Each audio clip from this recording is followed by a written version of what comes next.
Ideally, a scientific theory of mythology should be able to explain the genesis and specific content of ancient myth.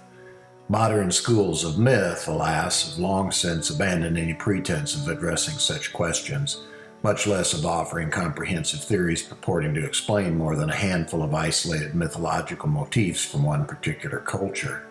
Stith Thompson's opinion is representative of the skepticism that currently prevails in the field. Quote, "The ultimate origin of nearly all folk tales and myths must remain a mystery."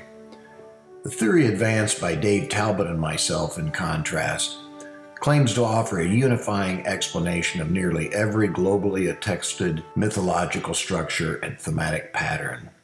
Our theory is distinguished from all other modern schools of myth, moreover, by the fact that it explains the individual myth themes at a level of detail rarely imagined by other scholars. The archetypal myth of the warrior goddess offers a case study in this regard. Among the earliest mythological traditions of Mesopotamia are those describing the planet Venus as the warrior goddess Inanna. Indeed, a 3rd millennium Kenning describes war itself as the dance of Inanna. In the following hymn, Inanna is described as raining fire and flood from the sky. Quote, "Loud thundering storm, Hyrule, who makes heavens tremble, who makes the earth quake, who can soothe your heart? You pour down firebrands over the earthly orb, who flash like lightning over the highland, whose cry reaches heaven and earth, whose roar is all destructive. Your angry heart is a terrifying flood wave." Now I ask, would anyone viewing Venus in the present sky ever be inspired to describe it as a loud thundering storm, flashing lightning, and hurling firebrands? Yet this very language is employed again and again in the Sumerian text to describe Inanna Venus. Quote, "Like a dragon you have deposited venom on the foreign lands, raining blazing fire down upon the land. You charge forward like a charging storm. You roar with the roaring storm. Your rage cannot be cooled." A recurring theme places Inanna Venus at the center of a destructive heaven-spanning storm, described alternately as a tornado or a whirlwind. In a hymn to Inanna, for example, Inanna is described as clothed in a furious storm, a whirlwind. The word described as whirlwind here is dalhuman, denoting a tornado or dust cloud. Evident in these archaic traditions is an image of a planet gone amok, its whirling tornado-like behavior instantiating its terrible rage.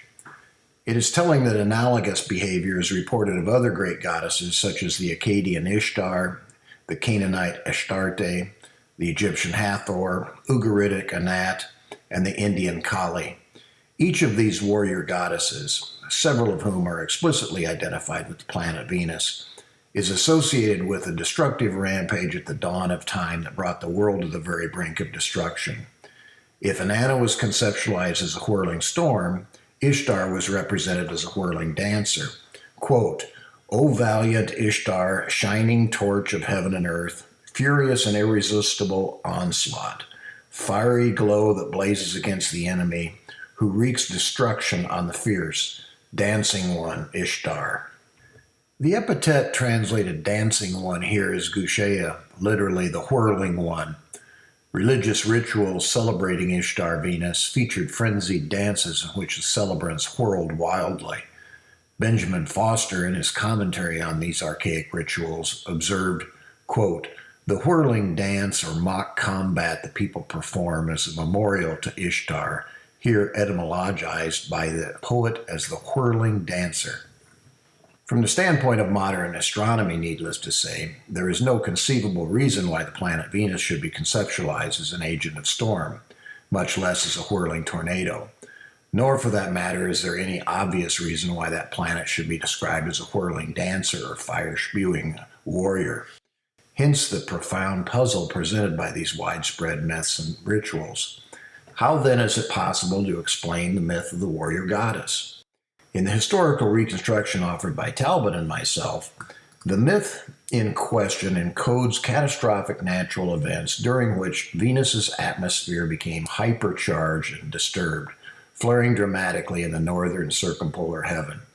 The basic image was that of a whirling comet-like object or hair star. Indeed, ancient artworks from Mesopotamia, Old Europe, and the New World depict Venus as a whirling star. Such imagery is especially conspicuous in the indigenous traditions associated with the Hindu goddess Kali.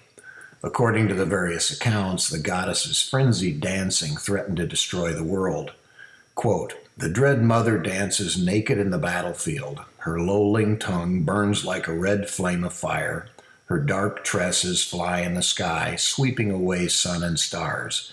Red streams of blood run from her cloud-black limbs, and the entire world trembles and cracks under her tread." A recurring theme in the Hindu accounts of Kali's rampage is the goddess's wildly disheveled hair, reputedly capable of raising a terrible storm that blocks out the light of the sun. The goddess's hair, as noted by David Kinsley, is a sign of her destructive nature.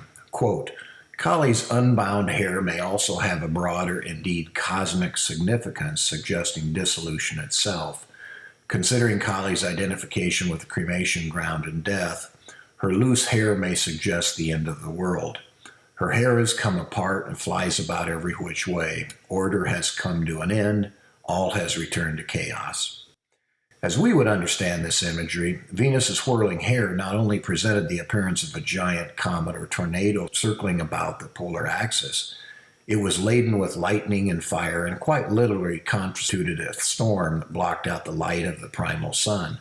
Hence the global myth of the giant comet or dragon that swallowed the sun and threatened to destroy the world. A Sumerian hymn from the 2nd millennium BC captures this idea perfectly. Quote, "My hair will whirl around in heaven for you like a hurricane." Students of myth will remember that Kali's dance was not a solo performance. She was joined by Shiva, whose dervish-like dancing added to the apocalyptic destruction. Shiva is Mars, as I have documented in various works. Analysis reveals that Mars features prominently in nearly every aspect of the myth of the warrior goddess. It was the tornado-like storm associated with Venus, in fact, which vacuumed up many miles of surface material from Mars, leaving the red planet with a severely flattened northern hemisphere. Doubtless this immense dust cloud of recently catastrophically excavated material contributed much to Venus's archetypal status as an agent of destruction and whirling dust devil, not to mention her intimate association with a vast horde of demonic beings. Despite her many repulsive attributes, Kali remains India's most beloved goddess to this very day. Artworks depicting the raging goddess are ubiquitous, most emphasizing her disheveled hair and grotesquely protruding tongue. It is the goddess's tongue that remains the most iconic and lurid of all her ghastly features. Quote, "Kali's tongue is a problem. It hangs, it lolls. One cannot help noticing it. In the famous temple of Kali in southern Calcutta, the image of the goddess appears to be nothing but a tongue." The history of Kali's tongue, like the history of the goddess itself, is a story rich in detail but poor in plot. We know a great deal about what the tongue symbolized in specific contexts in different periods, but we know very little about how, why, or when the different meanings of the tongue developed. How then would we explain Kali's gigantic tongue? The fact that warrior goddesses from the New World likewise display a protruding tongue attests to the archetypal nature of the imagery in question, as does the fact that cultures on both sides of the Atlantic explicitly compare the goddess's tongue to a dagger or knife.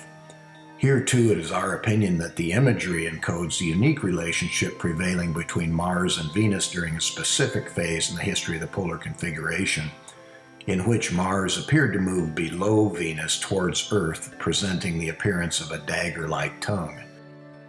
The fact that the red planet was described as the knife star or sword by skywatchers from early Mesopotamia or Egypt is certainly germane to our hypothesis.